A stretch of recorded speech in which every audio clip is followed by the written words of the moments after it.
നമസ്കാരം, പ്രവാസി മലയാളിയിലേക്ക് സ്വാഗതം. നിസ്സാരം ഒരു മെമ്മറി കാർഡ് തകർത്തത് ഒരു കുഞ്ഞിൻ്റെ ജീവനാണ്. അമ്മയുടെ കോപവും എടുത്തുചാട്ടവും കുഞ്ഞിൻ്റെ ജീവൻ നശിപ്പിച്ചു. വളരെയധികം സങ്കടകരമായിട്ടുള്ള ഒരു റിപ്പോർട്ടാണ് ഇപ്പോൾ പുറത്തു വരുന്നത്. ക്ഷിപ്രകോപത്തിൽ തോക്കെടുത്ത അമ്മ മകനെ വെടിവെച്ച് കൊലപ്പെടുത്തുകയായിരുന്നു ചെയ്തത്. മനുഷ്യ മനസാക്ഷിയെ നടക്കുന്ന സംഭവവികാസങ്ങൾ തന്നെയാണ് അരങ്ങേറിയത്.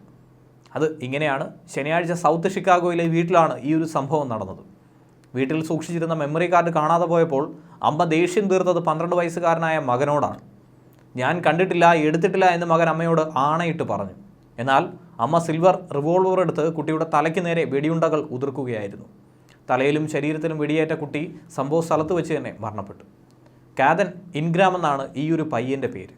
ആദ്യം വെടിയുണ്ടയിൽ കാര്യമായ പരിക്കേറ്റില്ലായിരുന്നു. കുട്ടി കരയുന്നതും നിലത്ത് വീഴുന്നതും ക്യാമറയിൽ തന്നെ കണ്ടെത്തിയിട്ടുമുണ്ട്.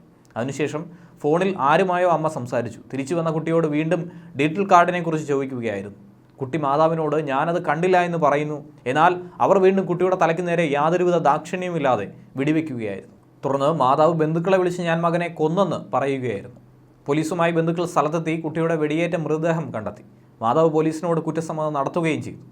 റെസ്ലിംഗും വീഡിയോ ഗെയിമും മകൻ ഇഷ്ടപ്പെട്ടിരുന്നു. അവനെ നഷ്ടപ്പെട്ടത് സഹിക്കാനാവുന്നതിനും അപ്പുറമാണെന്നാണ് പിതാവ് പറയുന്നത്. മാതാവിനെതിരെ ഫസ്റ്റ് ഡിഗ്രി മർഡർ ചാർജ് ചെയ്തിട്ടുണ്ട്. അതിക്രൂരമായ കൊലപാതകമാണ് ഈ ഒരു മാതാവ് നടത്തിയിരിക്കുന്നത്. അതിൻ്റെ ഞെട്ടൽ തന്നെയാണ് ഇപ്പോഴും ആ നാട്.